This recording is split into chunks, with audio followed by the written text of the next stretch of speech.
your people die. It is no new thing.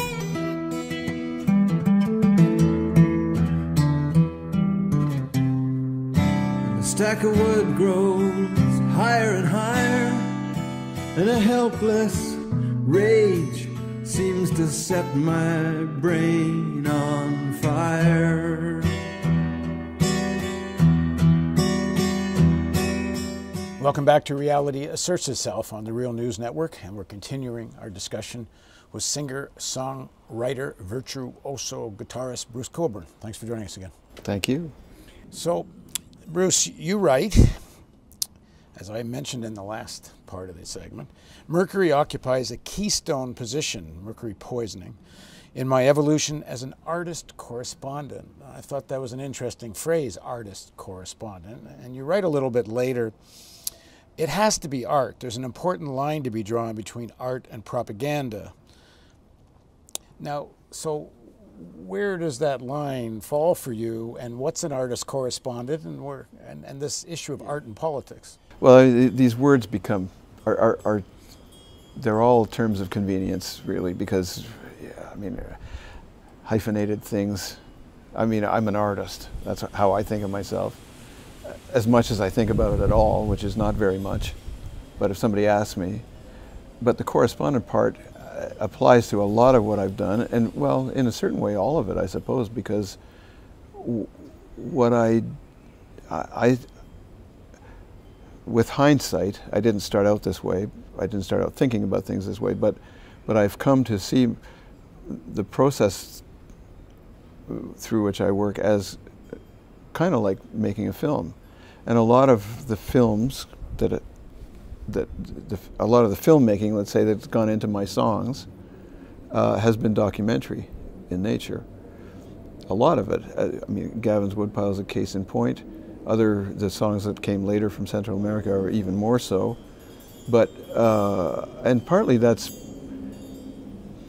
I think I can thank Allen Ginsberg for some of the influence on that, because the stuff he wrote in the 70s about traveling through America, and, you know, is very much like that and influenced me. But a lot of it is just an attempt to distill the emotional content of what I encountered into some communicable form, and one of the ways that I've found I can do that is by creating these pictures. So often a song will be a combination of more or less cinematic moments juxtaposed in some way that makes them add up to, I hope, something meaningful, and that aren't in themselves necessarily directly related. I mean, I have a lot of songs like that. The Charity of Night, there's 3 completely different scenes over a long period of time, united hopefully by the chorus that kind of pulls it all together. Big city Europa, July of '64. It's 5 a.m., weather blowing bitter off the Baltic. Car slows beside him as he walks. Hubcap slow revolution, jaundiced looking pockmarked face round in window, short greasy black beard. A couple of language stabs settle on English. It's cold. I give you ride? Don't you want to kiss me?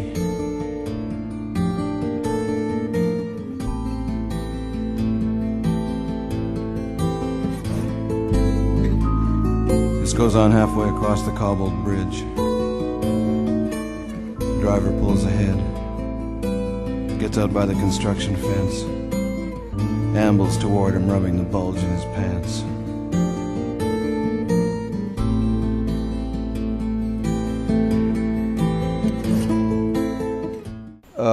Then a lot of my songs, I rely on visual imagery very strongly, very heavily. So, and on the feeling that the things I encounter visually produce in me. So it's the feeling that, as I said, kind of gets the juices flowing. But the content will end up drawing heavily from the visual side of things. A lot of artists, musicians and otherwise, but particularly in music, went through the 60s and wrote and continued to write about love, about if they were on a spiritual path, they kind of wrote about the spiritual path, and to a large extent, they wrote to make money. You increasingly wrote about real stuff, and I'm not suggesting the spiritual path isn't also a reality, but you wrote about politics, you wrote about what was going on in the world, what was wrong in the world, and one, it's not the best way to make money in the music industry. It's not the best way to break through in the US, although ironically, Rocket Launcher did, but generally speaking, political music is not what gets played on American radio. No, it was an So you made some choices there that were, you know, down a certain road.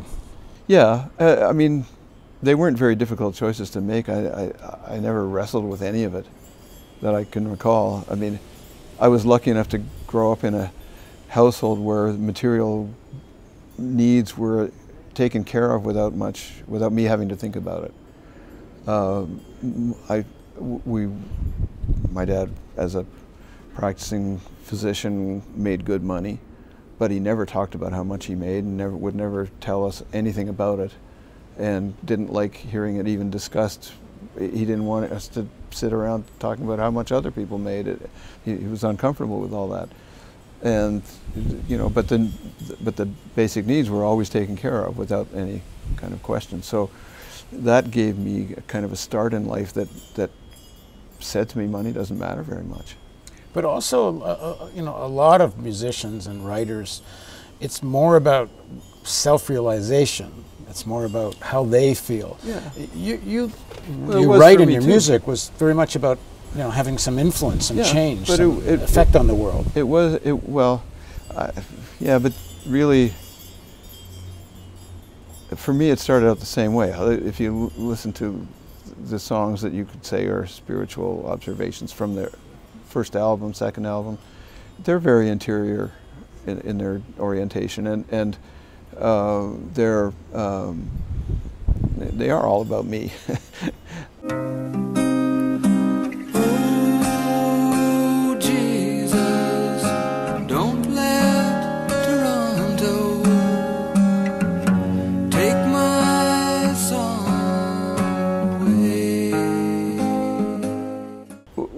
But after over time, I mean, I take my spiritual involvement very seriously, and so I feel like I was led. You know, somebody else might call it something else, but you know, I've been led into situations that produced different effects on me. So I'm in a marriage, and the marriage is great for a while, then it's not so great, then it gets good again, and it's not, just like any other relationship. But during those times when it's not so great, well, you know, I could sit around writing bitchy songs about how terrible my relationship is, or I could be looking for how to fix it and writing about that, and realizing in the context of some of these kinds of moments where realizing my own insufficiency.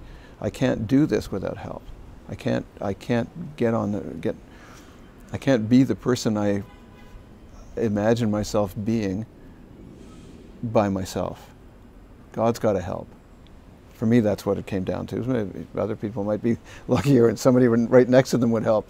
But for me, it was, I needed God to do that. So, and He did. Lord, let us not betray.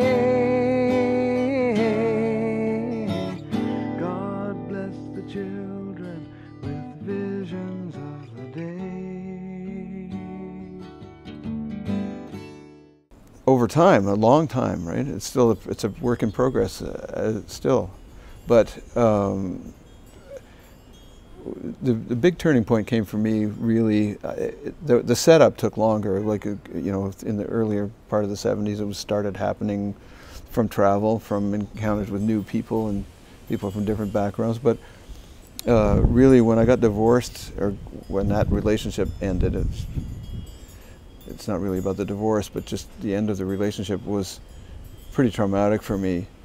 And it was traumatic partly because I had made a promise, and as had my wife, to God to be together forever, no matter what, in a church.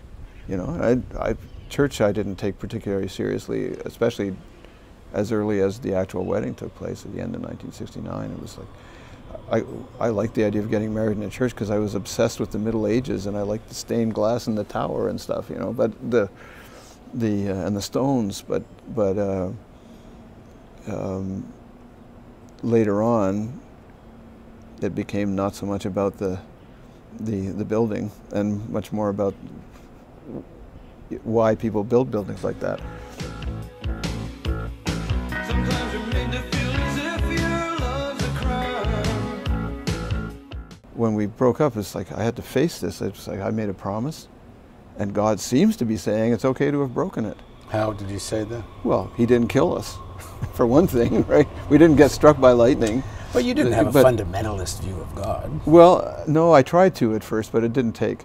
You know, because the first thing I didn't, we talked about this, having grown up surrounded by the trappings of Christianity, it didn't really mean much to me until much later, when I began to see my own spiritual growth and journey in Christian terms. So I started going to a church eventually. And then I'm sort of going, okay, well, you know, when the trauma associated with the breakup came along, it's like, well, okay, what do you think about this, God? I mean, here I am.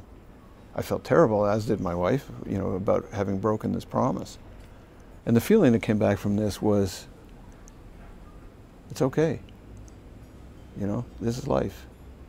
Life isn't necessarily smooth, and you know.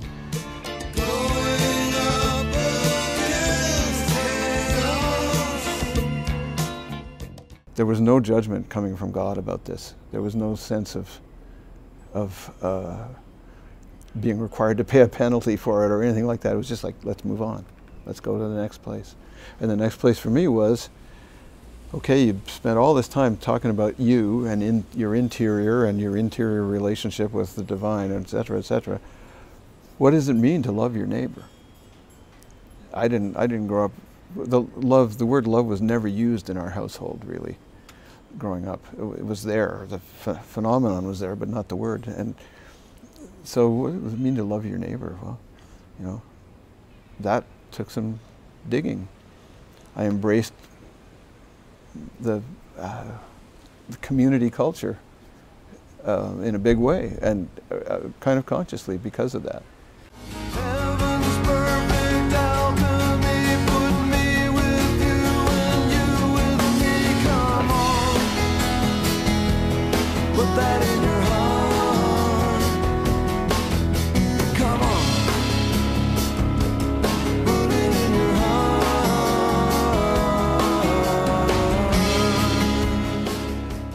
Please join us for the continuation of our series of interviews with Bruce Cockburn on Reality Asserts Itself on the Real News Network.